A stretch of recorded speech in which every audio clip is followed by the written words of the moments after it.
अपना लक साथ में लेके नहीं आता, वो बनाना पड़ता है। अगर आपके पास रिस्क लेने का एटीट्यूड है, मैं गुजराती हूं and we know the business, and business का एक ही फंडा है, higher the risk higher the profit. So अगर 8:30 को आपका एक्सीडेंट होता है और 9 o'clock आप मेंस की एग्जाम देने जा सकते हैं, इंटरव्यू से पहले 1 महीने तक आप हॉस्पिटलाइज्ड है और उससे 1 वीक पहले आप दिल्ली जाके उसकी प्रिपरेशन कर सकते हैं, तो luck has to come with you. उसको आना पड़ेगा और आपको आईपीएस बनाना पड़ेगा। लोग बोलते हैं कि एक्सीडेंट के बाद आप जाके आए एंड ऑल, तो द सिंपल था कि मैं एग्जाम के लिए निकला, मेंस मेरा था, सुबह GS3 का पेपर था। 8:30 को मेरा स्कूटी स्लिप हो गया, मेरा लिगामेंट इंजरी हो गया, लेफ्ट हैंड में इंजरी था, सीट से ब्लीडिंग हो रहा था। लेकिन मेरे पास 2 ऑप्शन थे। मैं खड़ा हुआ, मैंने देखा, okay my right hand is safe and I decided I will go to the exam hall and write the exam. मेरे पास 2 ही ऑप्शन थे, या तो मैं वहां से उठ के रोने लगूं, यार मेरे साथ ही ऐसा क्यों हुआ, मेरा एक्सीडेंट हो गया, मेरा मेंस खराब हो गया, और हॉस्पिटल जाओ, या दूसरा ऑप्शन था कि मैं देखूं कि मैं 3 घंटे और सरवाइव कर सकता हूं। हाँ कर सकता हूं। मैं मेंस के लिए एग्जाम हॉल में गया। ये जितने भी फोटोग्राफ्स लगे हैं, सर ने जैसे बताया कि जितने भी इंसान सक्सेसफुल हुए, अगर आप उसकी लाइफ स्टोरी देखेंगे तो कहीं ना कहीं एक मोमेंट आता है जहां पे वो इंसान की जो स्ट्रगल है वो पीक पे हो जाते हैं। वो इस मोमेंट पे आपको डिसाइड करना है कि आपको वहां से यू टर्न लेना है या आपको वहां से आगे निकलना है। इन सब लोगों ने डिसाइड किया कि उनको वहां से आगे निकलना है, एंड दैट इज द फंडा ऑफ लाइफ। सक्सेस उन्हीं को मिलता है जो इस स्ट्रगल वाले मोमेंट से आगे निकलने की सोचते हैं। जब भी आपको लगे कि आपके सिर पे बहुत मुसीबत है, जब भी आपको लगे कि आप हर तरह से गिर चुके हैं, जब भी आपको लगे कि आपके पास कोई ऑप्शन नहीं है, तब एक चीज आप अपने दिमाग में लाइएगा कि यही मोमेंट है जहां से आपकी तकदीर बदलने वाली है।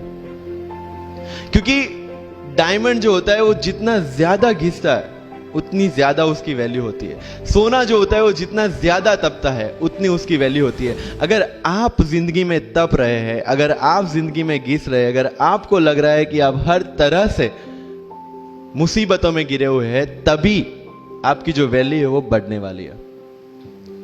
और यही मेरा एटीट्यूड रहा है। लोग बोलते हैं कि तुम्हारी फाइनेंशियल कंडीशन ठीक नहीं थी, पापा इलेक्ट्रिशियन थे, मम्मी हाउसवाइफ थी, डायमंड के कारखाने में काम करती थी, उसके बाद उन्होंने मैरिज में रोटियां बनाने का काम किया और उस तरह से मैं पढ़ा। लेकिन जब मुझे पूछा जाता है कि ऐसी कौन सी चीज है आपकी लाइफ में जो आप बदलना चाहते हो, एंड आई सेड नथिंग, क्योंकि वो चीजें नहीं होती मेरी लाइफ में तो शायद आज आपके सामने में नहीं होता। तो अगर लाइफ में प्रॉब्लम्स है, अगर लाइफ में स्ट्रगल है, जैसे सर ने बताया struggle is a part of life, and I strongly believe in that. क्योंकि अगर हम दिल्ली में थे, मेरे दोस्त के साथ में निकला बाहर घूमने, तो बोलता है यार ऐसी लाइफ चाहिए, कोई मगजमारी नहीं, आराम से बैठते हैं पूरे दिन एसी वाले कमरे में, बहुत सारे पैसे हैं और कोई टेंशन नहीं, ऐसी लाइफ चाहिए मुझे। मेरे पास ऑप्शन है। बोलता क्या? बोला देख सामने एटीएम का रूम दिख रहा है, एसी वाला कमरा है, बहुत सारे पैसे, कोई मगजमारी नहीं, जॉब ले ले। क्यों IAS IPS में दिमाग खराब कर रहा है? अगर स्ट्रगल नहीं चाहिए तो you have to compromise with that life. जब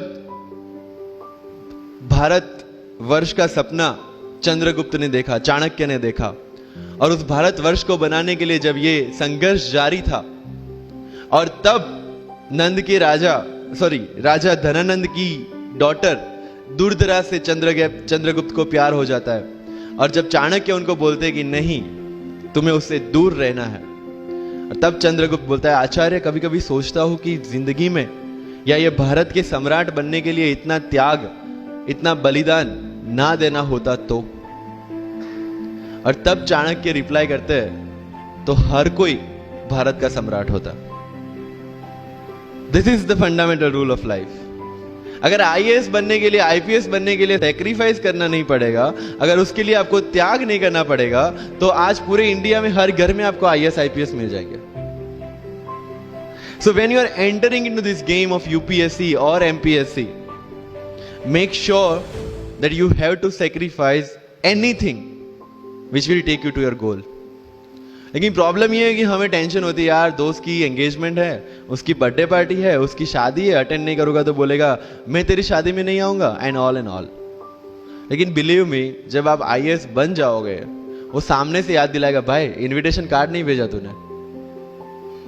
समझ रहे हो? तो जो कुछ भी इसके लिए सेक्रीफाइस कर रहे हो, वो जब आप उस पोस्ट पे पहुंचोगे, सब कुछ वर्थ है, सब कुछ.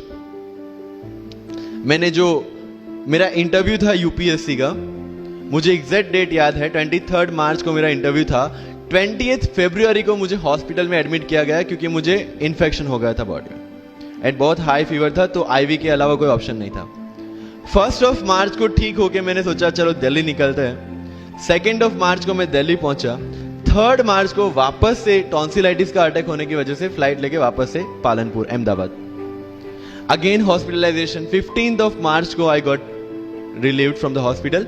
16 मार्च को मैं दिल्ली पहुंचा और 23 मार्च को I give my UPSC interview. So, 1 महीने का हॉस्पिटलाइजेशन.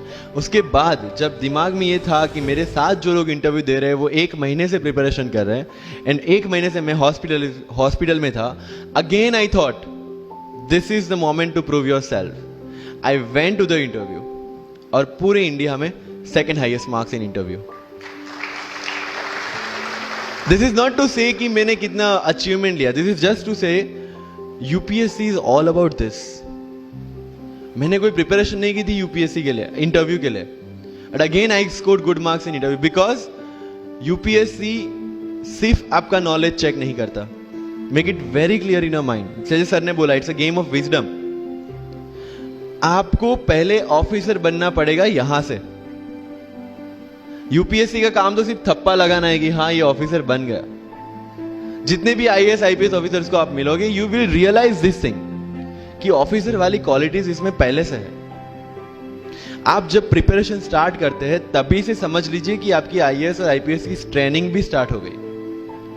बिकॉज जो क्वालिटीज आपको चाहिए as an officer, as a IAS, as an IPS, क्या क्वालिटीज चाहिए? फर्स्ट ऑफ ऑल कॉन्फिडेंस, कि जब आप उस सीट पे बैठते हैं, आपके सामने कोई भी क्वेश्चन आएगा, you will be able to handle the issue. ये कॉन्फिडेंस लेके आपको उस सीट पे बैठना है. यही कॉन्फिडेंस चाहिए when you start the preparation. Decision making. अगर हर एक टॉपिक पे आप हर एक कोई को पूछने जाते हैं, भाई इसमें कौन सी बुक पढूं, इसमें क्या पढूं, इसमें क्या करूं, then you are not suitable for this exam. लोग बोलते हैं कि 1 साल में प्रिपरेशन, जैसे मैंने जून 2016 में मैं दिल्ली गया और जून 2017 में मैं अपियर हुआ and I clear UPSC and GPSC. People से कि सर 1 साल की मेहनत में आपने एग्जाम क्लियर कर दिया. यस, टेबल और चेयर पे बैठ के करने वाली मेहनत 1 साल की थी, लेकिन उसके पीछे की मेंटल प्रिपरेशन कितनी पुरानी थी. जब मैं प्राइमरी स्कूल में था तब सोचा था कि आईएएस बनना है, और तब से मेरी जो जर्नी है, तब से मेरा जो टेम्परामेंट है, तब से मेरा जो एटीट्यूड है, वो इसी डायरेक्शन में था. जब कॉलेज में था तब मैंने एनजीओ स्टार्ट किया. 3 एनजीओ से मैं जुड़ा था. जब लोग सोशल मीडिया, व्हाट्सएप और फेसबुक पे बिजी थे, मैं वहां स्लम में जाके बच्चों को पढ़ा रहा था. क्यों? क्योंकि मुझे पता था कि फ्यूचर में यही काम करना है, क्यों ना अभी से उसकी ट्रेनिंग ले लो. So I have invested my each and every moment for this goal. Because जो पर्सनालिटी टेस्ट लास्ट में यूपीएससी लेता है, इंटरव्यू नहीं है वो. We consider it as interrogation. Interview को इंट्रोगेशन लेके चलते हैं, वहां पे पूछताछ होगी नहीं. अगर यूपीएससी के इंटरव्यू में 10 में से 9 क्वेश्चन के आंसर भी आप सॉरी सर और sorry ma'am, I don't know कह के देते हैं, उसका कोई इंपैक्ट नहीं पड़ता. इंपैक्ट पड़ता है वो 9 क्वेश्चन न आने का प्रेशर आप कैसे हैंडल करते हैं. आपके पसीने छूट जाते हैं या आप वही टेम्परामेंट के साथ इंटरव्यू कंटिन्यू करते हैं. मार्क्स उस चीज के, मार्क्स है आपकी सोच के. एक ऑफिसर के तौर पे जब आपको आईएएस या आईपीएस की सीट पे बिठाया जाएगा, how will you treat the citizens of this nation? What will be your attitude to each and every person who is going to come and meet you? These things are being tested during UPSC interview.